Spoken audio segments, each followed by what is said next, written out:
വീടൊക്കെ ഒന്ന് വൃത്തിയാക്കാമെന്ന് വിചാരിച്ച് പതിവ് പോലെ ഇതാ നമ്മളെ വീട്ടിലേക്ക് ഇങ്ങോട്ട് പോന്നിട്ടുണ്ട് കേട്ടോ. അപ്പോൾ നമ്മളെ കോഴീനെ കണ്ടിട്ട് തന്നെ സങ്കടമാവുന്നുണ്ട്. കാരണം കോഴികളൊക്കെ തടി പറ്റ ഇങ്ങോട്ട് പോയിട്ടുമുണ്ട്. അങ്ങനെ ഇതാ നമ്മളെ അടുക്കളയിൽ എത്തിയിട്ടുണ്ട്. അടുക്കളയത്തെ അവസ്ഥ എന്ന് പറഞ്ഞാൽ ഇതാ വിറകൊക്കെ ചെതൽ പിടിക്കാൻ തുടങ്ങിയിട്ടുണ്ട് കേട്ടോ. ഇതൊക്കെ കോഴികൾ കണ്ടാൽ എന്തായാലും കൊത്തി തിന്നും പോലെ ശ്രദ്ധയിൽ പെട്ടിട്ടില്ല. അപ്പോൾ നമ്മൾ അടുക്കള എന്ന് പറഞ്ഞാൽ ഇതാ പൂപ്പൽ പിടിച്ച് മാറി കേൾക്കണ്. അവിടെ വീതലൊക്കെ ഒന്ന് തുടച്ച് വൃത്തിയാക്കിയാണ്ട് പിന്നെ ഞാനിത് അടപ്പിൽ കുറച്ച് വിറകൊക്കെ ഇട്ട് തീയൊക്കെ ഒന്ന് പിടിപ്പിക്കട്ടെ എന്ന് വിചാരിച്ചു. ഒന്ന് പിന്നെ പുകയൊക്കെ വരുമ്പോൾ ഒരു ഉഷാറാവുമല്ലോ അടുക്കളയ്ക്ക്. കുറേ ദിവസമായി തീയൊക്കെ ഒന്ന് കത്തിച്ചിട്ട്.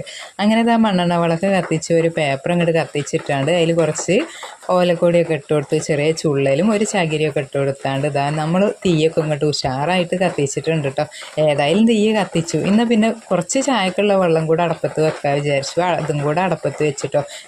മഴ ആയതുകൊണ്ട് തന്നെ മുറ്റടിക്കാൻ കുടുങ്ങിക്കണം. ഞാനിതാ വീഡിയോ ഒന്ന് എഡിറ്റ് ചെയ്യട്ടെ വിചാരിച്ചു. അപ്പം ഇന്ന് ഇത്രയേ ഉള്ളൂ. ടാറ്റ ബൈ.